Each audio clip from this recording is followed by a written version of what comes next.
Hi everybody, Bob Singerman. I'm back. We're at this amazing International Business Council of Tampa Bay Holiday Mixer. This is the British American Nation TV network, and I have an amazing guest, Olga Pina, of this amazing organization in Tampa of women in international trade. Your organization is awesome, and of course, guys, listen up. It is all about the women, but your members have to be amazing. Thank you. They are. We have a lot of interesting and diverse membership. Women and men are members, although the majority of the membership is women because the organization was originally founded as a national concept in D.C.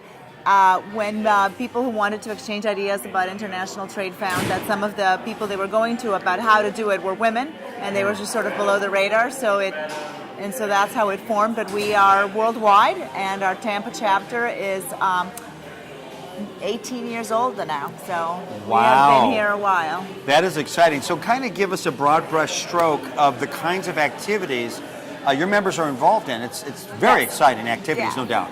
We have, every other month, we have a membership luncheon where we usually have a substantive topic. A speaker usually will come in to address an area of particular interest to anyone in international business. We use the word trade, but international business pretty much covers the spectrum of what we address. So it could be a profile on a particular region. We had a fantastic speaker that actually does PR for the country of Uruguay.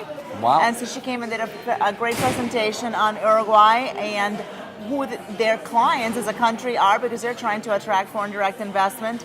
They brought us news of their wine, and they're hoping for better trade with the Tampa area. We have had various different representatives from either the coalition forces that are stationed at MacDill or foreign dignitaries that are here visiting, which we are able to get them to speak on either on the topic of national security, which is important to trade because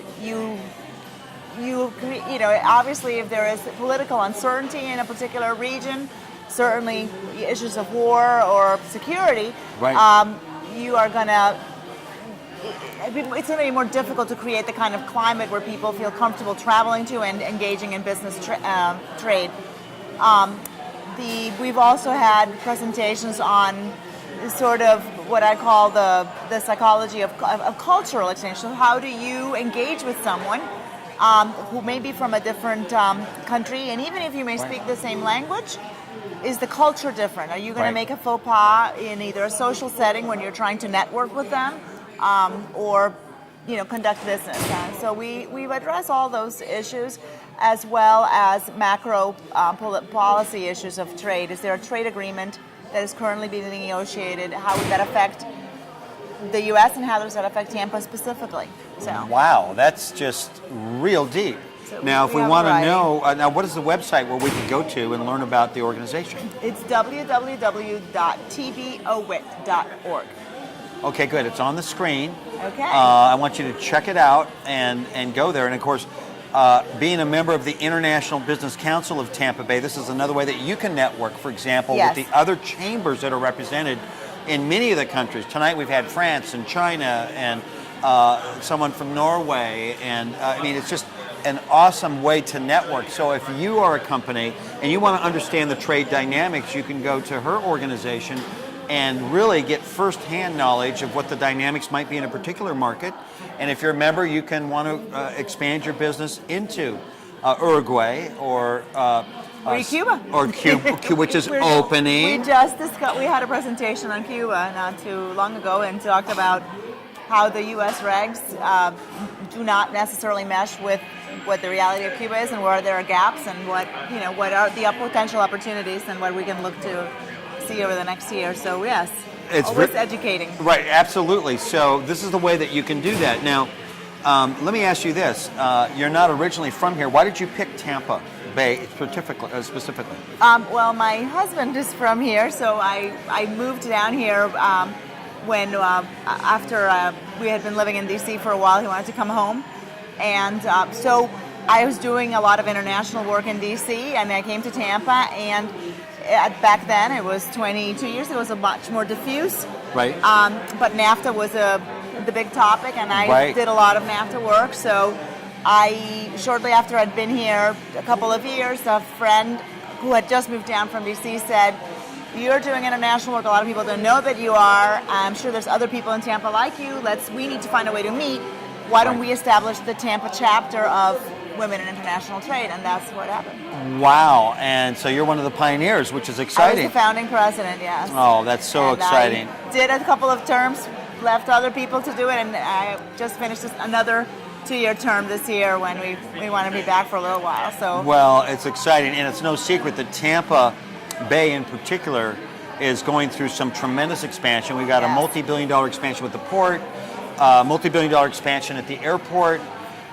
We've got tremendous amount of organizations from all kinds of countries represented here. Yes. And it sounds like that your organization can really provide some additional information that will allow people to make an informed decision, right. On particular markets that they may want to expand, correct? Exactly. One of our main missions is to educate people about the opportunities of trade. One of the statistics we often tout is that businesses that export are 20% more profitable than businesses who do not, just by the virtue of exporting. But in addition to educating and going to luncheons where you're going to hear presentations, you will have the opportunity to go to fun events that allow you the opportunity to just network and build your base and find that next opportunity. And those opportunities for networking are as varied as doing a tour of the port. We had one of the boats from the port of Tampa, host us and take us around the port, and we get our happy hour in the port. To attending events like here, Right. to supporting other organizations that are hosting, what I call a Uber party, that we all get an umbrella party we can all sort of fold into. But yes. I love that. All right, so again, if you're watching this, whether in Tampa, anywhere in the U.S. or around the world, and you're considering to come to Tampa, or if you're in this market and want to expand anywhere in the world, you're going to want to know about this organization. We're bringing it up again on the website right now. Just go to this website, and you can learn more about that. And, of course, there's all kinds of opportunities that are there. And I think the mere fact that companies that export are more profitable than companies that don't, that's like a no-brainer. Right, you're going to check it out. Right, so it's so great to meet Nice to you. meet you. And I know great things are in store for you Thank with you. the future. Obviously, being the champion of the organization, you've really taken it, I think, to places they had only dreamt about, and there's no question as part of your legacy. It's exciting. I'm honored to meet you. Right. Thank you. Thank you for having me. All right, well, thank you very much. for being here so much. All right, so stay tuned. There's more here at this amazing International Business Council of Tampa Bay Networking Holiday Mixer with some amazing people that are here. I'm Bob. Stay tuned. We'll be back.